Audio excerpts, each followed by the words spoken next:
Hello বন্ধুরা, good evening.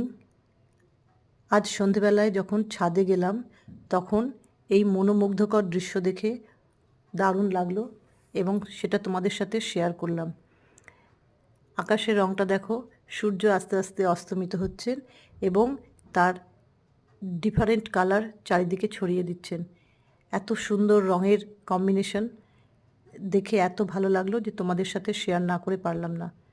যদি আমার এই ভিডিওটা ভালো লেগে থাকে তাহলে please like, share and subscribe my channel. Thank you বন্ধুরা।